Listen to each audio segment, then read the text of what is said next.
Hello, everyone, and welcome to my podcast. My name is Lynette. Today, we're going to talk about when people make you zigzag, or a better word, I guess, would be make you feel off balance. Have you ever been around someone that you don't feel like you can just be yourself, just say what you want to say? If you say something is black, they say no, it's white. And if you say you want to turn left, they want to turn right. It is exhausting, and you shouldn't have to put up with that. The difficult part is when it's coming from someone who you want in your life, but you don't want the buttons that they push. You don't want the way they make you feel. And you have to have enough self-respect to walk away, even if it's for a short time. You have to set boundaries, and we're going to go over on setting those boundaries because it's not easy, as I said, especially when it's somebody that you want in your life. But for some reason, it seems to make them feel better to push your buttons. It's a way of them keeping control of you. And if you are a person who's gone along in life and you're basically a good person, a nice person, which is the way we should all be. But some people out there take advantage of that. For example, I had a friend that we would plan to go to dinner, and it would be the day before we were supposed to go to dinner. I still haven't gotten a time. And maybe even the day of, but still no time. I always felt kind of off balance, and other people would ask me to do something, and I would accept. And then I would hear from that person, and it'd make me want to cancel with the second person because I really did want to spend time with my friend. I just didn't want her to keep me off balance. I was always off balance. And then I found that I was hurting other people because of prioritizing my time to spend with this person. So I thought this has got to come to an end.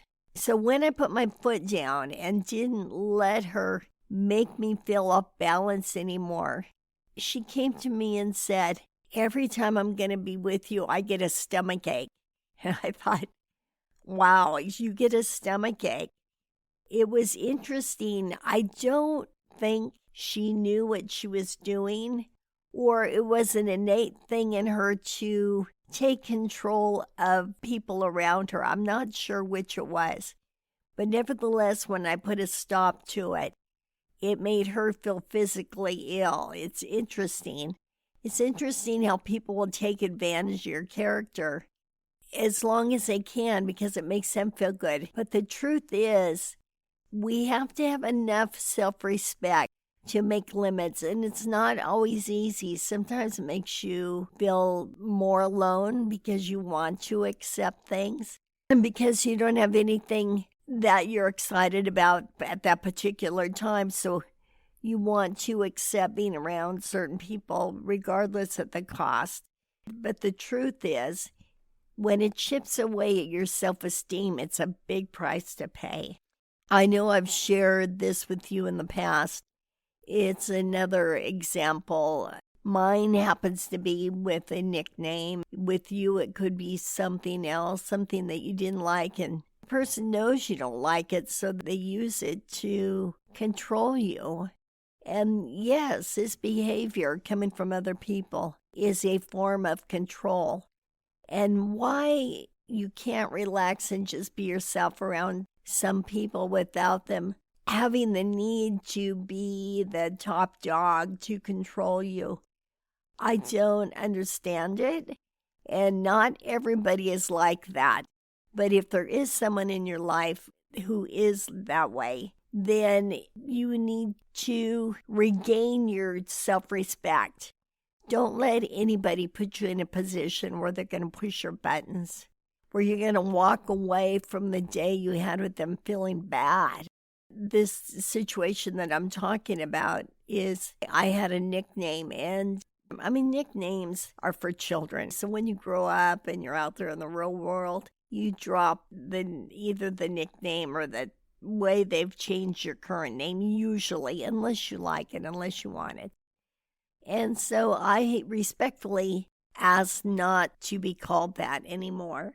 And one person, it was like, oh my gosh, a pit bull with this, because I guess this was the only thing they had over me. And why in the world they felt they needed to have anything over me at all is beyond me. But this went on for years until it came very close to totally ruining our relationship, because why would you want to be around someone who continually makes you feel bad?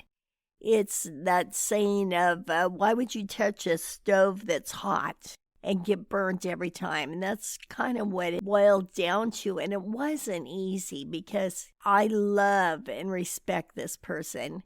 So why they continued to do this to me, what was in them that they needed to control someone else, I don't understand. But it got to the point where I had to put myself first. So staying away for a while wasn't planned. When something or someone makes you feel bad, they aren't the first person on your list that you want to call or you want to go visit. And that is the saddest thing of all. When people put you into a position where it's not calculated, you're not saying, I'm not going to call this person, I don't want to be around this person. And so you stay away because you don't like the way they make you feel. They have put you in a very sad position. And I think that is worse than calculating that you're going to stay away from someone or you're going to teach them a lesson or whatever. Because if you put that much effort and energy into something, it means you still very much care.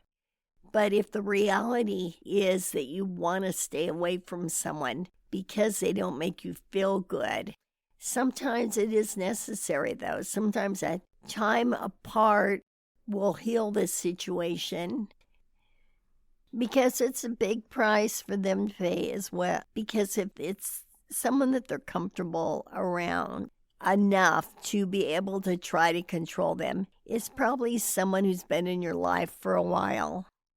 And so actually, if you ever tried to control somebody, or somebody ever tried to control you or they have to look at this situation and say, is it worth dissolving this relationship completely? Because how you treat people, they're going to react. It may take a while with some, but they will react. And the most important thing is regaining your self-respect, to not let others treat you a certain way. And I know that sometimes we don't even realize it, that we're turning a blind eye to a situation, to someone that makes us feel bad, because we're comfortable with that person. We love that person. We want them in our life. And we don't even know that they're chipping away at us, until one day you wake up and you say, I don't like the way I'm feeling. And it takes a while even to regain your self-esteem.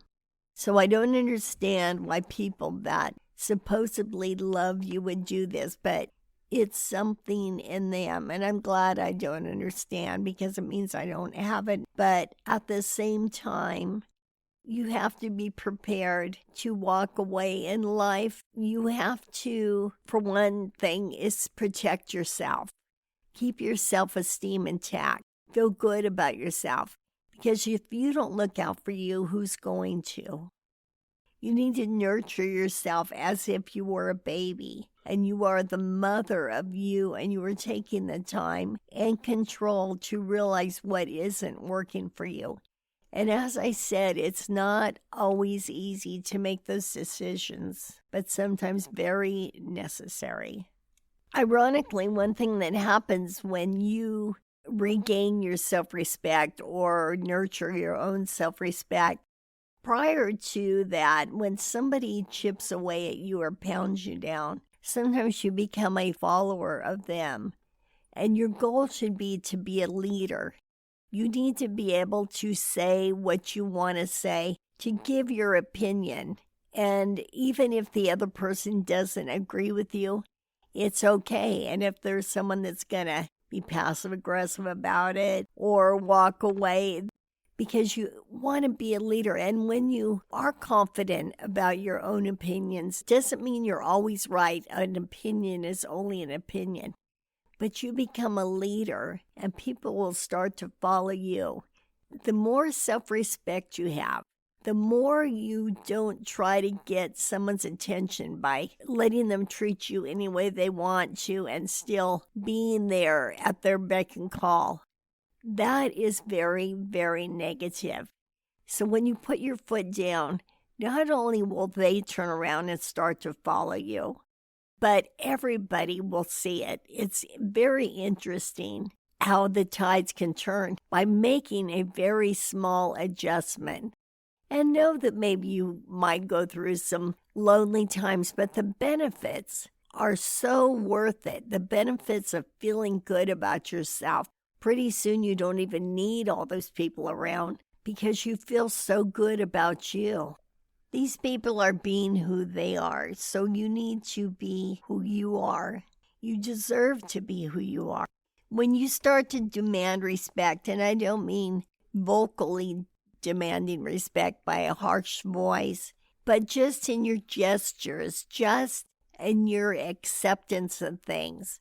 And I know in my life, sometimes I can call someone, they don't even need to really say what they're thinking. I'm going to give you an example. Politics, for example. If I say something political and it's to someone who does not want to talk about politics, they immediately change the subject or they go totally silent. And it doesn't take a brick over my head to let me know that they're not interested in talking politics. But that's just an example of how you let people know what's acceptable to you and what isn't by acknowledging it. It doesn't take a loud voice, it doesn't take a harsh voice, because that's not how you get respect. But it's having your limits. It's having what makes you feel good, what makes you feel okay.